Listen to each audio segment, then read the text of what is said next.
Hello and welcome. I am your host of What Are You Reading? What Are You Writing? Author Karen E. Osborne. I have 5 novels out. The latest is Justice for Emerson.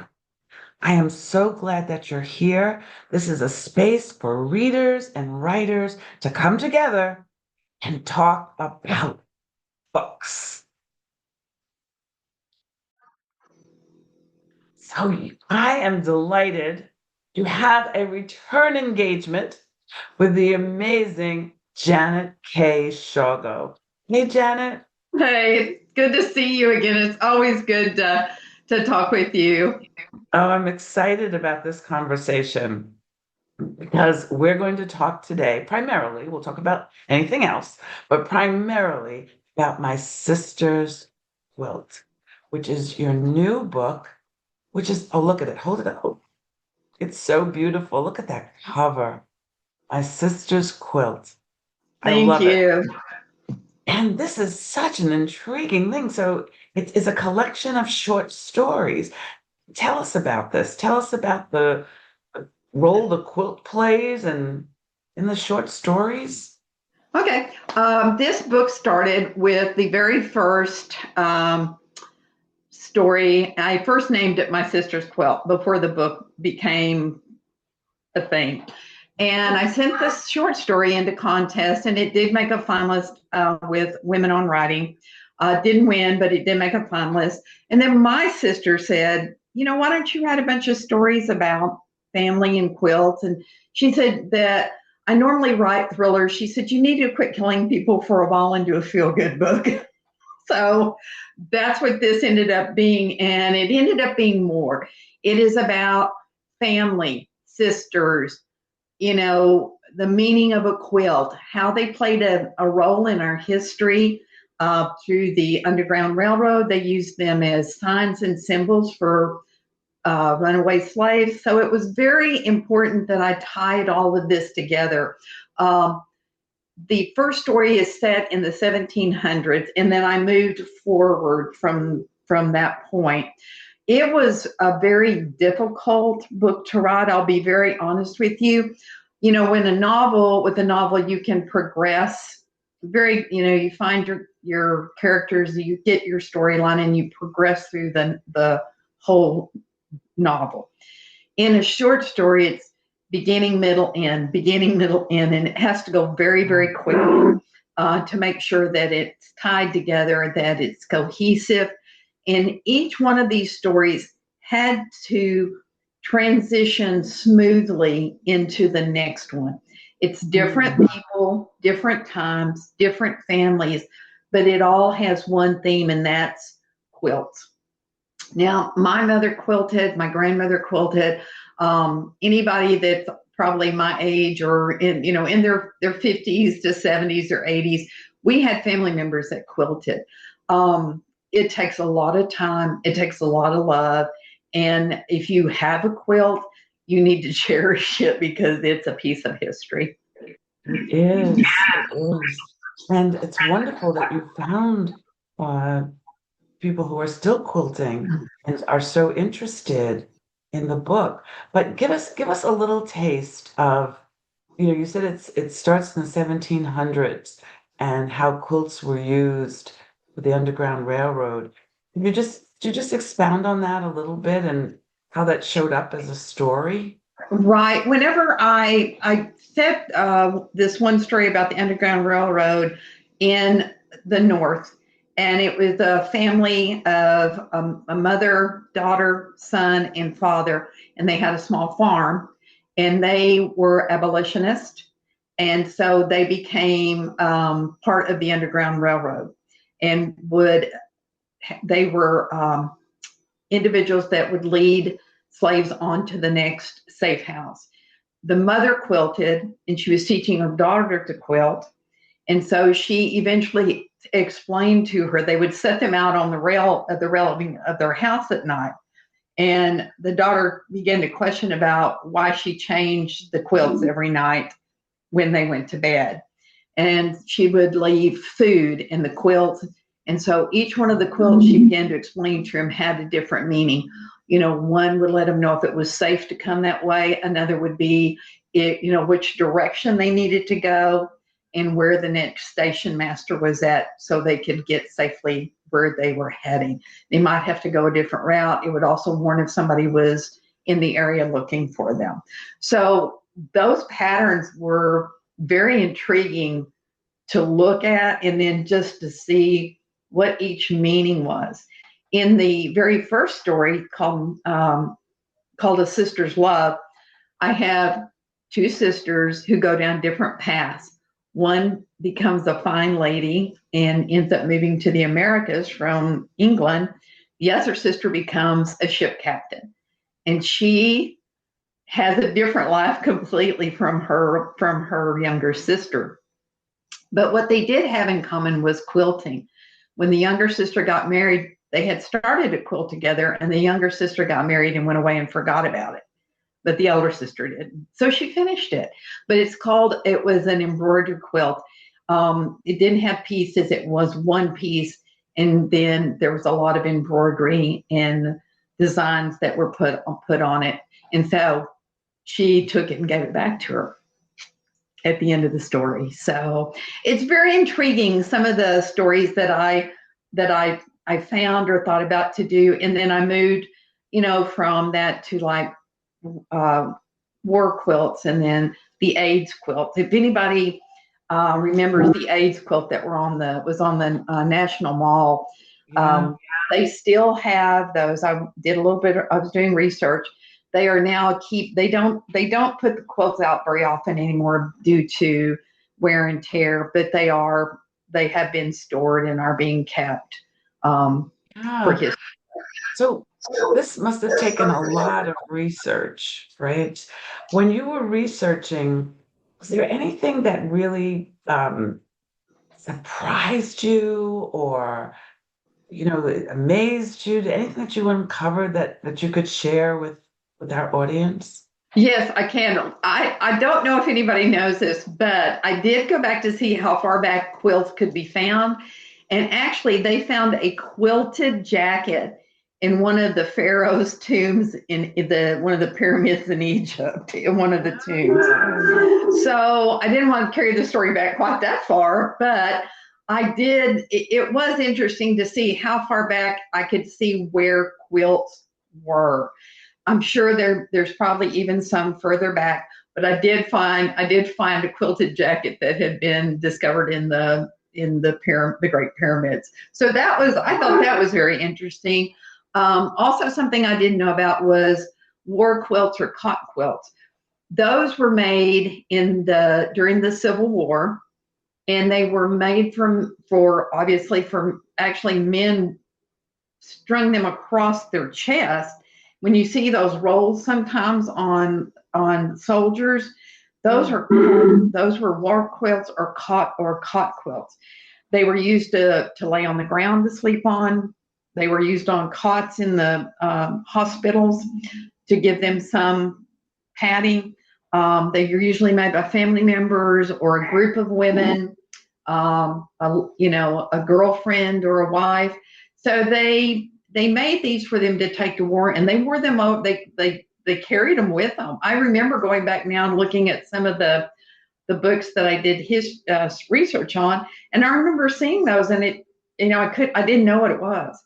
So, and they did use them also in, I believe, World War One. So I have a story in there about a woman who's teaching her granddaughter about war quilts. So I thought that was very interesting. Of course, Yeah, yeah. the AIDS quilts and all the everything that was done to make that possible was always interesting. Quilting has had a resurgence. I don't know if a lot of people know, but there are hundreds of quilt guilds in the state of Texas alone. Across the United States, it's thousands and thousands of guilds. Let's And talk about that for a minute. So you've found this new and wonderful way of sharing your books, speaking to groups of women, people who quilt. Tell Yes. us a little bit about your new speaking life. Well, when I decided to publish this book, and then I thought, I knew there was a quilting guild in Galveston. So I approached the lady that is in charge of it, and I said, I'd love to come and sell my books and my book and talk to you about quilting and what this book meant to me and how it got started. Would you be interested? And, astounding yes. So I set up an event to speak with one of their guilds. Well, you go and they are wonderful women. They are so friendly. Then they have a show and tell after their meeting of all the things that they're making. And I was in tears. I got up to speak. I said, how do I follow this? I said, you ladies, I said, I've got tears running down my face. These are beautiful. And you don't realize, like I said, the time it takes to do these. And then there was a woman in the group that is a long arm quilt, has a long arm quilter. That's when you put the quilts together and batting in between so that it puts it all together. And she does that for these ladies. She charges, but those quilters, they are now computerized. You can have any kind of designs that you pretty much can think of, but it does take a time to do it, and it is a skill that needs to be learned. But I think I found my niche. I love to speak. I'm a retired nurse. I worked in law enforcement for a while, so I know, speaking to people is not foreign to me, and I don't get nervous even in a large crowd. And you've So been having large crowds, which is so cool. Lots of people purchasing your books and these quilting programs. So it's lovely. And if you guys want to have Janet come to speak, she's going to tell you as when we wrap up how you can be in touch with her. So, Janet, one of the things that, because this is what are you reading? What are you writing? Oh, wait, but I want to ask you about your new project. You have an exciting new project. I Tell us do. about it. I have two, actually. I've got a new series, which I'm trying to find a publisher to publish it. So it's out right now. It's called The Creechville Chronicles. It's a kind of a cozy paranormal mystery, wonderful characters, a lot of fun, good story, all through the book in the series that I'm hoping to do. And then I'm also trying to finish a novella called Holiday Slayer. And it's a cute little story, kind of based off of a childhood story book. I won't tell you which one or it'll give everything away, but it's got really good characters, fun story. I kind of took and made it my own. So I'm hoping to have that out by the end of the year. So those are my two right now. And then just doing speaking engagements and getting people to know who I am and that, I can write different genres and keep them Yes, happy. yes. You and I have in common, we like to kill people. We do. Yes. We do have that in common in our mysteries. So, have you read anything recently that you could recommend to our audience? Well, let me tell you what I'm very looking forward to more than anything. I have a fantasy author in Canada that I contacted, and we have become kind of computer buddies and friends. And she has a series out called The Blood and Kisses, The Cursed King, and there's another book, and then the third book called Rebirth is coming out. It has already been released in ebook, but the physical book will be released April 11th. And I have been waiting over a year to get the third book and read it. So anyone that enjoys fantasy, her name is Danielle Paquette Harvey. She's a wonderful fantasy writer. She does a lot of donations and helps her community. Her books are also in French for people that read French, but she's a wonderful lady. I'm also looking forward to another book that's being released by J.L. Yarrow, and it's in his Time Forward trilogy. It's called The Future Unfolds. That will be book 2 in his trilogy. Book 1, Dark Future, is a really award-winning, awesome book. and he is already getting some really good reviews on book two. But his release has been delayed until June 2nd. So I've been waiting over a year for that book to come out to read. So I have two. And then I have a friend, Michelle Renee, who writes children's book, and she has the Marius Gray series that's out right now for young readers. And actually, I've read both of the books, and they are a little on the horror side, but they're well written. And if you have a young reader that does like a little bit of horror stories and doesn't have problems at night going to bed, those would be really good for them. So those are as far as like reading right now, I don't have a book that I'm actually reading. I'm waiting for these to come out so that I can get started and really get into and then get my reviews up, which is so important for all of us to please read and put reviews up for authors. We live for those. Yes, we do. Yes, we do. Well, now that you have re-met Janet, and you can see her first interview, if you just put her name in the search bar on my website, you can see her first interview, which was also delightful. And Janet, how can people be in touch with you? How can so you can buy her books. You can buy her books on Amazon. You can buy her books on Barnes and Noble, in your local independent store, in your library. If you don't see it, ask for it. But now, how can they be in touch with you? If you want to get in touch with me, I would like for you to contact me through my email, which is janetshawgo@gmail.com.